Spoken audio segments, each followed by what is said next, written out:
Muy bien. Che, con esto de los canales de YouTube, con lo que me gusta a mí no hacer spoilers, voy apañado. Siempre tengo spoiler.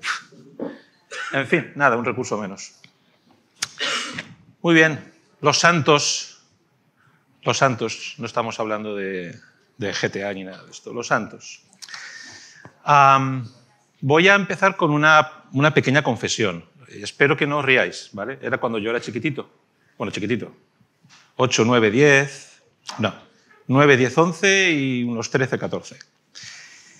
Vale, yo cuando era... Los que conocéis mi historia, no voy a contar mi historia, no os preocupéis. Yo tuve una búsqueda de Dios pues un poco temprana, ¿no? Y yo de pequeñito pues quería ser misionero. Y quería irme por el mundo a predicar el Evangelio. No sabía lo que era el Evangelio, era la parte romántica. Pero también de vez en cuando yo caía en una ensoñación, muy típico mío y también de esas edades, y yo me imaginaba en un monasterio, siendo un monje. Me imaginaba ahí paseando al lado del huerto. Claro, no me imaginaba despertarme a las 5 de la mañana para orar ni cosas así, pero bueno, yo me imaginaba la parte romántica, ¿no? Pregunta de trivial. ¿Alguien tiene una idea de qué orden me imaginaba yo que iba vestido? Me da rabia ser tan conocido franciscano. Es cierto, yo me imaginaba ahí paseando franciscano. Bueno, tiempo después, ya lo sabéis, lo que conocéis mi historia, yo me metí de lleno en las filosofías orientales, concretamente en el budismo, concretamente en el lamaísmo. Vale. Y entonces cuando yo se me iba la pinza, como Walter Mitty, y me dedicaba a imaginar, ¿sabéis lo que me imaginaba? No contestéis, no seáis crueles. Me imaginaba andando por el barrio con una túnica azafrán y el pelo rapado. Yo digo, mira, no seáis crueles. Era lo que yo me imaginaba. Todas las religiones tienen unas ciertas características. Por ejemplo, en el Islam hay algo que tienes que hacer al menos una vez en la vida, y es visitar la Meca, por lo menos una vez. Todo tiene algo que tú tienes que hacer. Cuando yo llegué al conocimiento del Evangelio, el Evangelio del Señor Jesús, de las primeras cosas que me di cuenta es que no tenías que hacer nada, porque Cristo lo había hecho todo.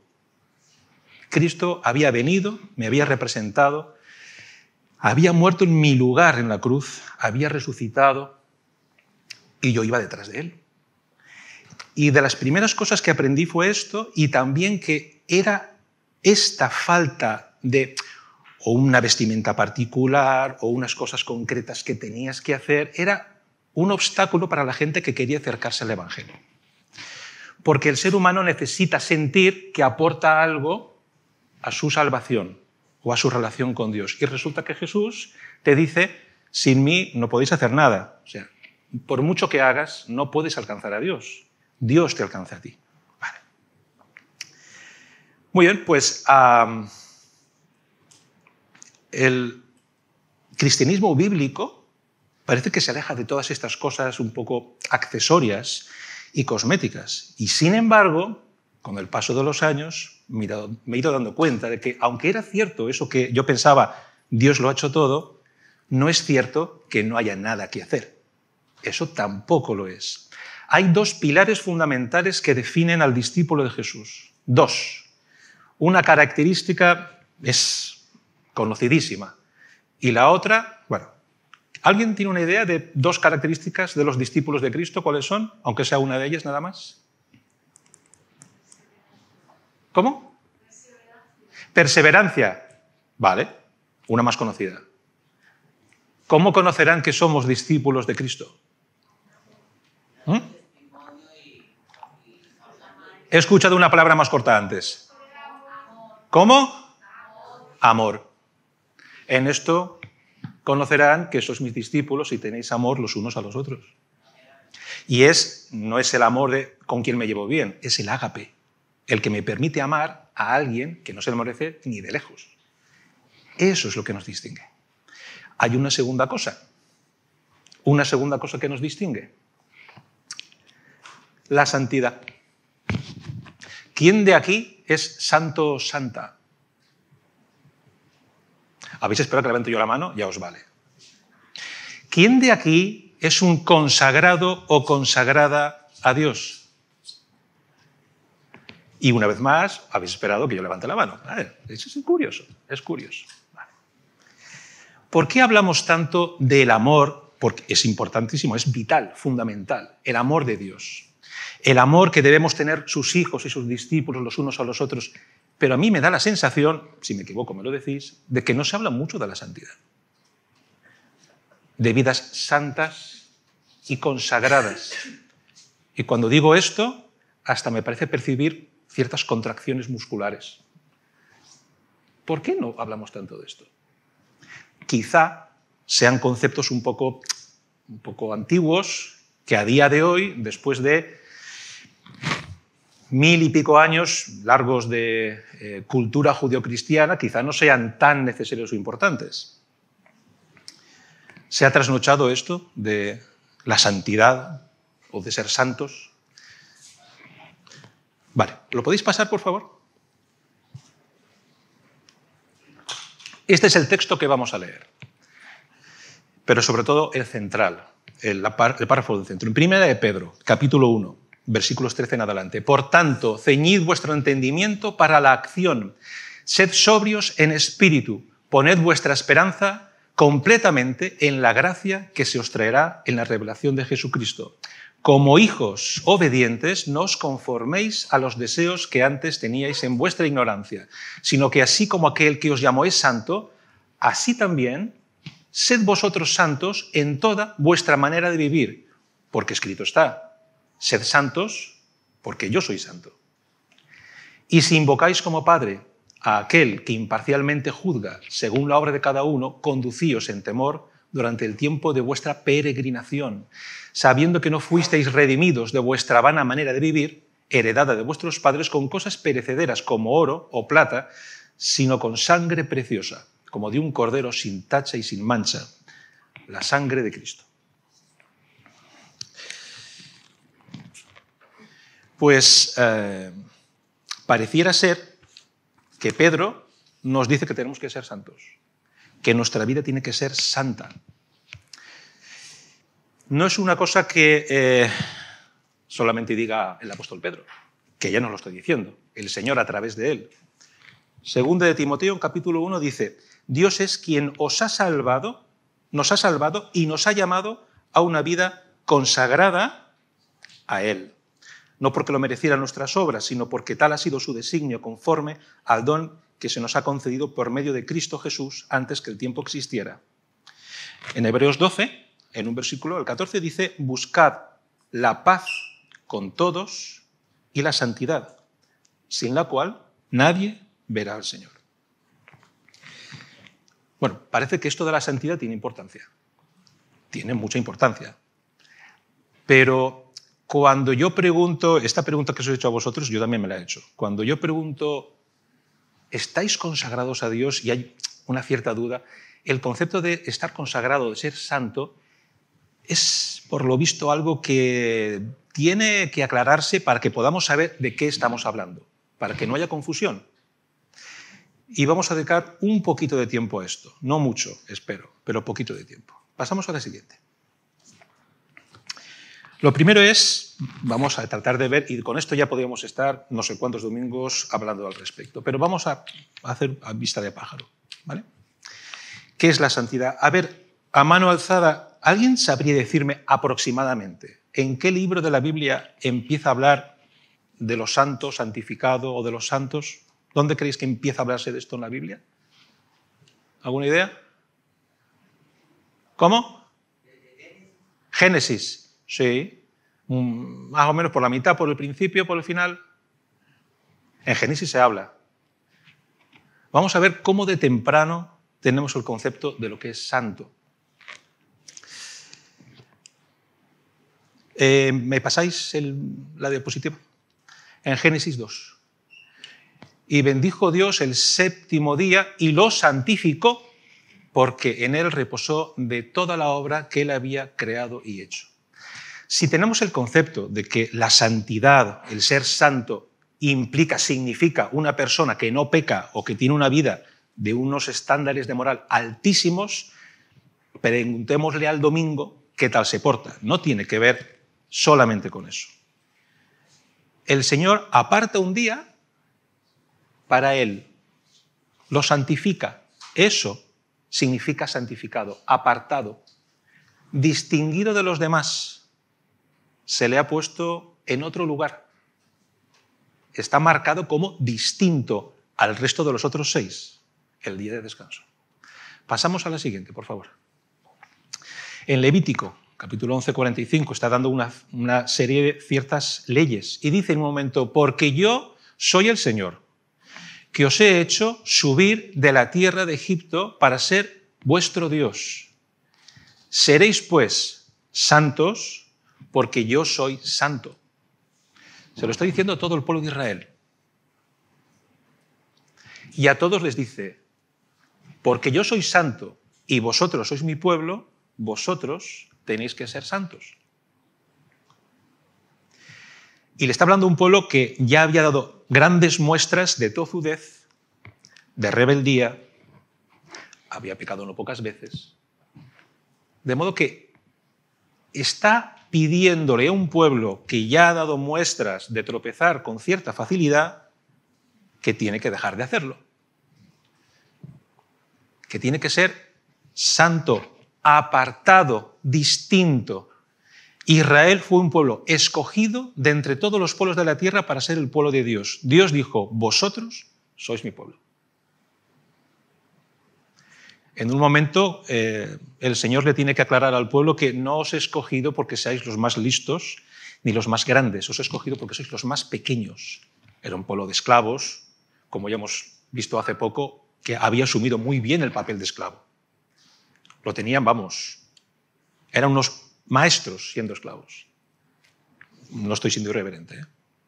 No es mi intención. A este pueblo tan pequeño, que había aprendido tan bien a obedecer a sus amos, a este pueblo que parecía que nadie iba a poder hacer con él nada, Dios lo escoge precisamente por eso, porque iba a demostrar que Él es el Dios Altísimo, porque con un pueblo de esclavos iba a poner en jaque a toda la región y a todas las potencias de aquel entonces. Vosotros sois mi pueblo, eso los convierte en santos. Dios los ha apartado y dice: sois míos, ya no pertenecéis a este conjunto de la humanidad, ahora sois mi pueblo, sois santos. Siguiente. No, se apagó. Ahí está. Vale. En el Salmo 89, los cielos alabarán tus maravillas, Señor, y también tu fidelidad en la asamblea de los santos. Porque ¿quién en el firmamento se puede comparar al Señor? ¿Quién entre los hijos de los poderosos es como el Señor? Dios muy temido en el consejo de los santos e imponente sobre todos los que están a su alrededor. Pasa a la siguiente, porque esto de la asamblea tiene mucho que ver. Eclesia, los que estamos aquí, no me refiero en el local. Hemos hablado de esto no pocas veces. La iglesia no es el local. La iglesia es el conjunto de los hijos e hijas que Dios ha adoptado y nos ha metido en su casa. Somos de la casa de Dios. Somos de la casa de Dios. Y somos al mismo tiempo la casa de Dios. Y esto ya hablamos, la última vez que hablé yo, hablamos de esto. A ello os remito. La iglesia es una asamblea, una reunión de personas que se reúnen fuera. Todos los llamados a pertenecer al pueblo de Dios formamos esa asamblea, esa iglesia. Ahí tenéis la etimología desde el griego.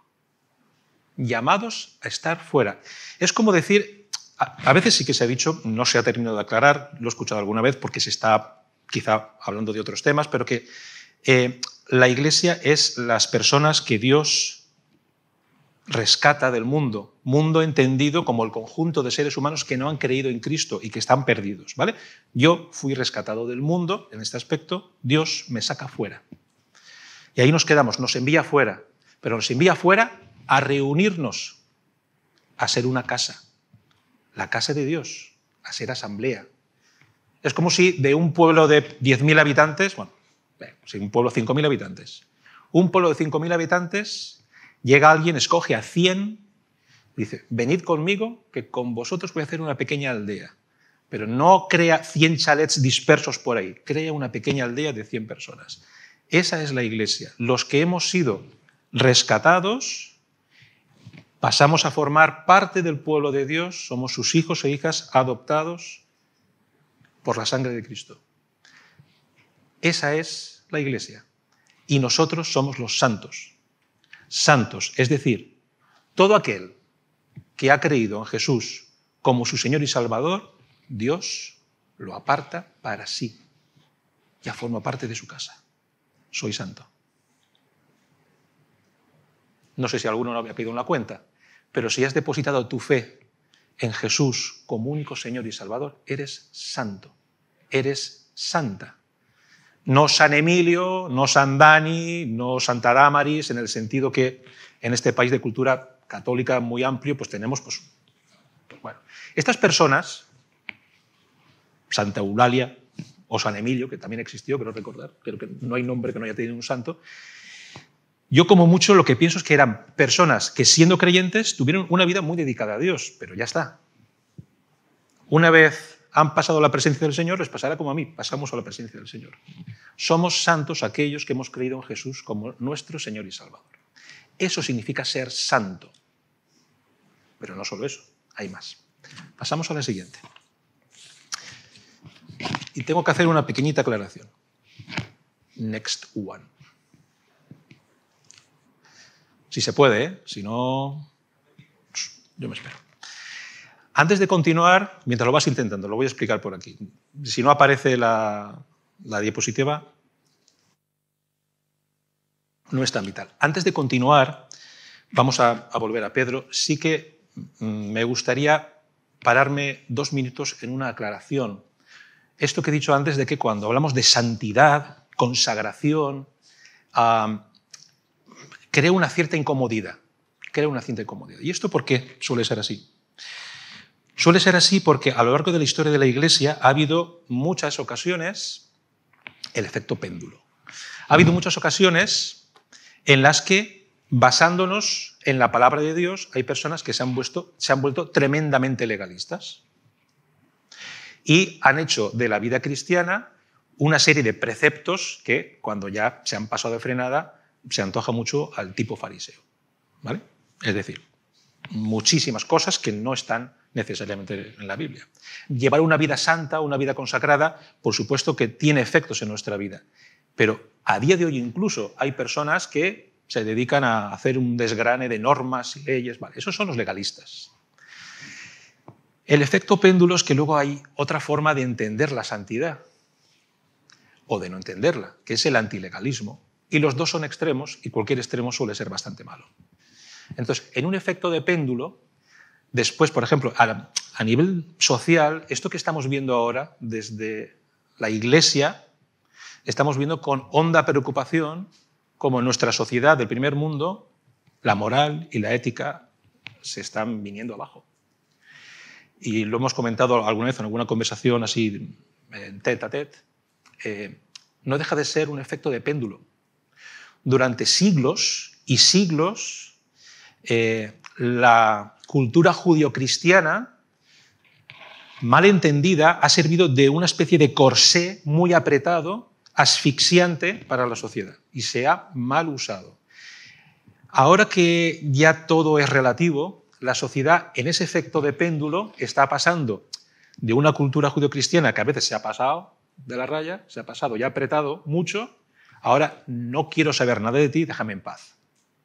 ¿Vale? Y en este moverme al otro extremo del péndulo, en este movimiento desecho cosas que no debería desechar. Entonces, nosotros debemos tener cuidado de ni lo uno ni lo otro. Pongo un ejemplo muy típico. No os embriaguéis con vino, más bien, embriagaos con el Espíritu Santo. Lo que nos dice es que, hijos, no pilléis un pedal, ni uno. Si tenéis que embriagaros con algo, que sea con el Espíritu Santo. Dice algo de que no se puede beber en ninguna parte. Hay algunos lugares, hay que ver también de la cuestión cultural y todo lo que queráis, donde parece ser que si tomas una cerveza es una ofensa grandísima. Y no lo pone en ningún sitio.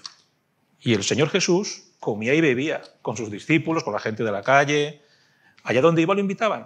Y comía y vivía. Y teníamos el mismo problema, entonces lo tenemos ahora. Juan el Bautista, fijaros, qué rollazo de tío, ni come ni bebe. Llega Jesús con sus discípulos, de banquete en banquete. Jolín, parece que nunca acertamos. Estos extremos, eso de decir, no, en absoluto. O eso de decir, eso son cosas antiguas, todo vale. Ninguno es bueno. La palabra de Dios es la que nos permite saber qué es lo que Dios quiere.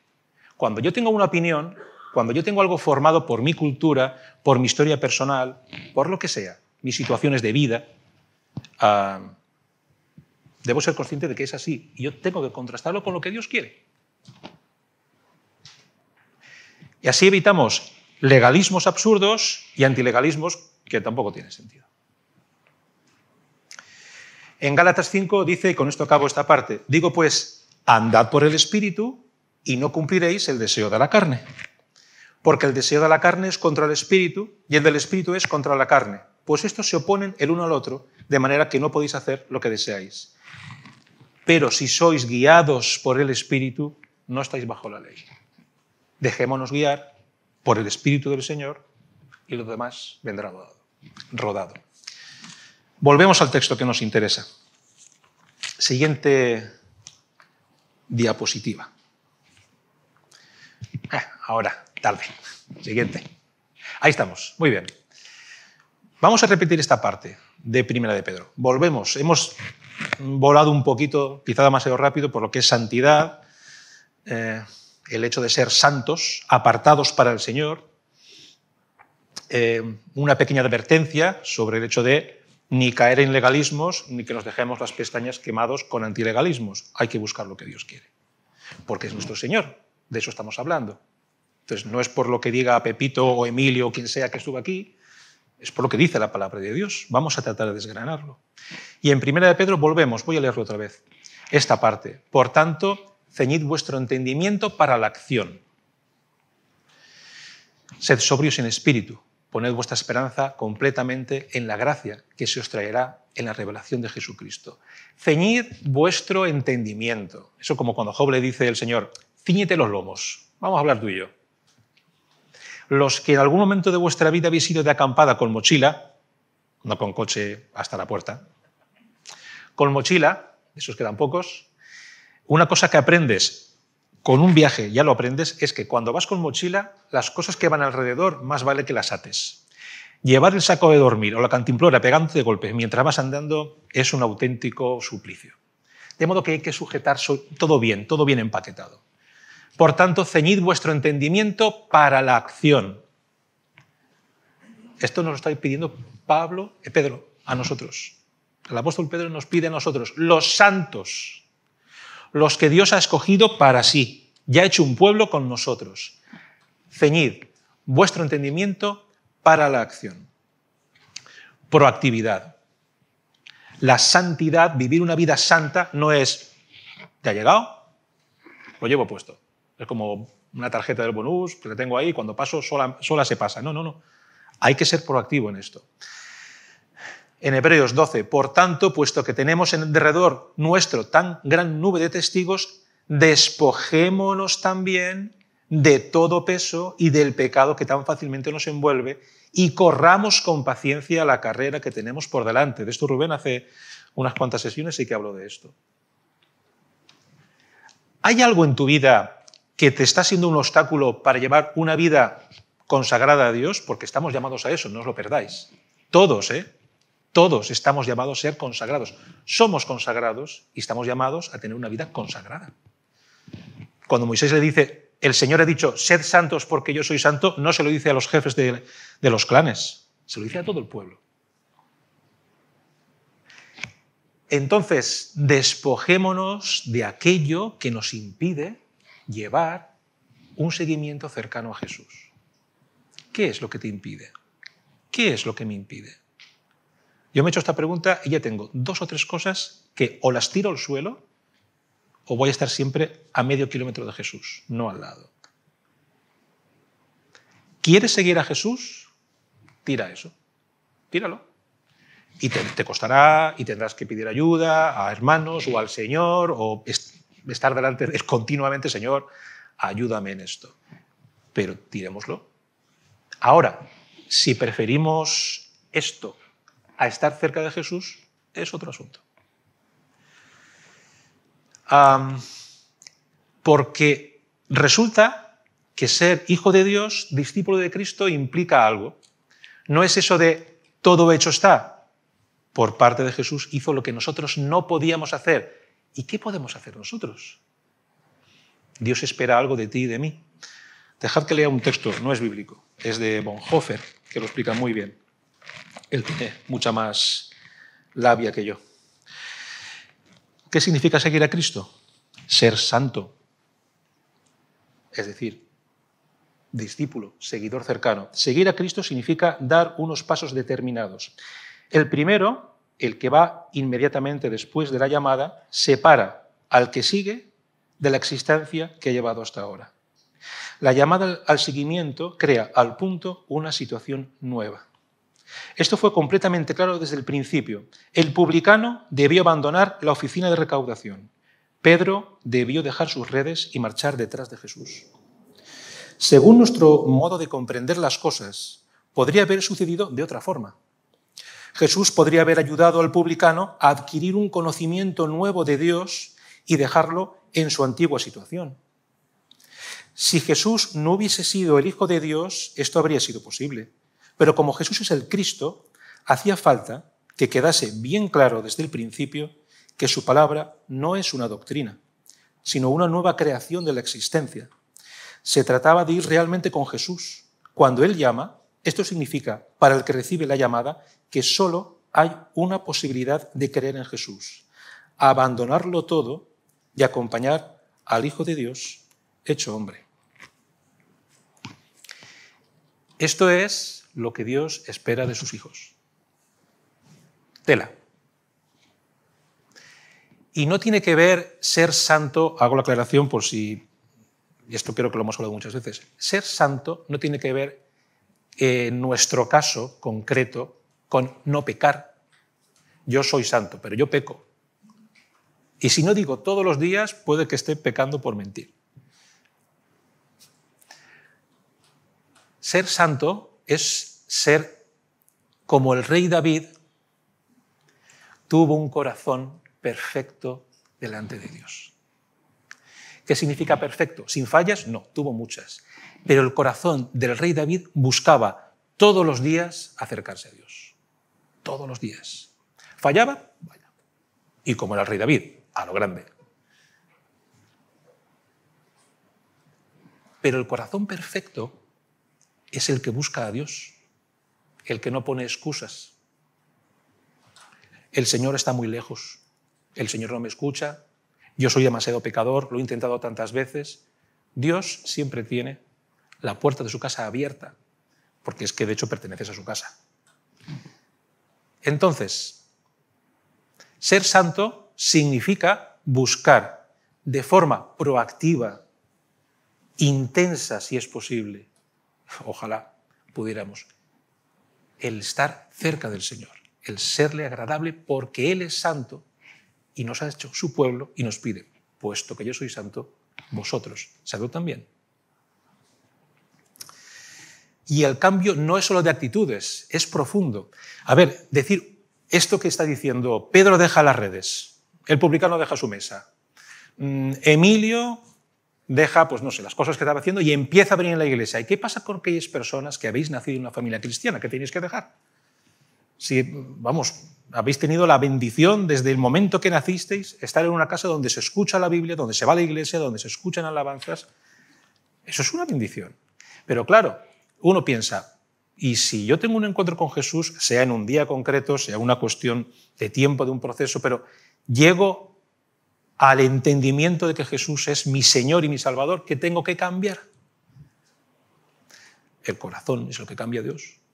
Porque yo puedo venir todas las veces a la iglesia que quiera, pero puede ser que invite a mi casa solo a aquellos que me caen bien o que me ofrecen algo. O que mi perdón está dispuesto a las personas que se acercan y dicen, mira, Milo, lo siento, me he pasado. ¿Y si no viene? ¿Y si el que pasa de raya soy yo? el corazón es lo que Dios cambia. No son cambios de hábitos, es un cambio interior que solamente puede hacer Dios.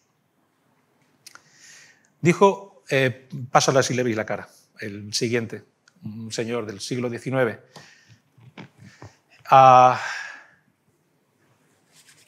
Cuídate de añorar lo que alguna vez fuiste cuando Dios quiere que seas algo que nunca has sido. Los hijos de Dios, los santos y las santas, todos los que hemos aceptado a Jesús como nuestro Señor y Salvador, formamos parte de su pueblo, de su asamblea, de esta reunión de sus hijos que el Señor ha rescatado y nos ha hecho suyos. Entonces, añorar lo que teníamos antes no tiene mucho sentido. Y lo que dice este hombre, tiene varias frases de estas lapidarias, esta me encantó porque tiene que ver mucho con esto. No os conforméis a los deseos que antes teníais en vuestra ignorancia. O sea, lo que yo tenía antes de ser un discípulo de Jesús, aquellas cosas que yo deseaba, que me gustaban, las sigo teniendo ahora. Yo soy, como el 95% de los hijos de esta sociedad, un hedonista. Los seres humanos somos muy hedonistas. El cristianismo no es una llamada al ascetismo y a la amargura, ¿eh?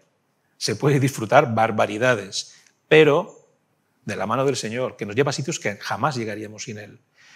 Pero no os conforméis a los deseos que antes teníais. Y este Señor lo que dice es, cuídate de añorar lo que alguna vez fuiste. Lo que Dios te pide a ti y a mí es ser algo que nunca fuimos, nuevo por completo. Somos nuevas criaturas.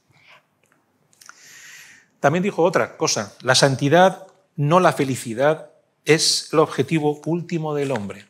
Si pensamos que estamos aquí, los hijos de Dios, en esta tierra, ya estamos acabando, si pensamos que estamos aquí para ser felices, estamos patinando sobre hielo. Dios no está aquí para hacerte feliz, ni a ti ni a mí. ¿Por qué? Pasamos a la siguiente.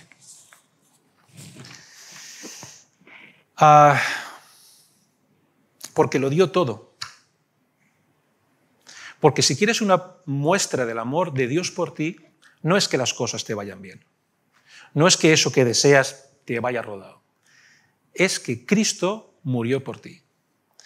Y si existiera alguna especie de clave que nos ayudara a avanzar en esto que sería una vida consagrada a Cristo, una vida de santidad, la última parte del texto que hemos leído. Y si invocáis como Padre a aquel que imparcialmente juzga según la obra de cada uno, conducíos en temor durante el tiempo de vuestra peregrinación, sabiendo que no fuisteis redimidos de vuestra vana manera de vivir, heredada de vuestros padres, con cosas perecederas como oro o plata, sino con sangre preciosa, como de un cordero sin tacha y sin mancha, la sangre de Cristo. Esto es lo que mejor nos va a ayudar a llevar una vida de santidad. Mirar a Cristo. Alguien dijo, la santidad no es el camino a Cristo. Cristo es el camino a la santidad. Y en esas dos vertientes. Sin Cristo, como mi Señor y Salvador, no formo parte de ese pueblo que Él ha hecho. No soy santo, no soy apartado para Dios. Y sin Cristo no puedo acercarme a esto que me está pidiendo. Tengo que mirar a Cristo y lo que ha hecho, y esa es la principal motivación de vivir una vida para Él. Entonces se caen al suelo todas estas cuestiones de ni Cristo me escucha, ni Dios me ayuda, o no me tiene en cuenta, o soy muy malo, por eso me tiene a un lado. Porque antes de que tú nacieras, antes de que pudieras abrir tu boca, Él murió en tu lugar, para pasar un infierno que tú no vas a pasar gracias a Él. Pasamos a la siguiente, y quiero que lleve a ser la última. Conclusiones, y estamos acabando ya.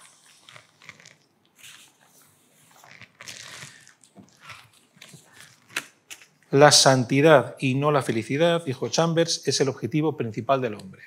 Buscad la paz con todos y la santidad. sin la cual nadie verá al Señor. La santidad es algo importante. Con esto no pensemos que está diciendo o llevas una vida impoluta, sin fallar, ni lo más mínimo, ese concepto que tenemos de el santo es el que no falla jamás. La santidad es buscar continuamente seguir a Cristo. El estar apartado para Él. El buscar que mi vida esté consagrada a Él, no a otras cosas. Esto nos da clave de algo. Pasamos a la siguiente, que le añade una cosita. Nuestro querido, para algunos al menos, C.S. Lewis. Si quieres una religión que te haga sentir bien cómodo, ciertamente no te recomiendo el cristianismo. En serio, hay que buscarse otra. El cristianismo no te va a hacer sentir cómodo. Porque una cosa que ya creo que Dani lo ha dicho un par de veces, Dios te ama como eres, pero no te quiere dejar como estás. Dios a Emilio lo ama. Antes de que yo pensara en él, con todas las burradas que he hecho y que he pensado, me ama.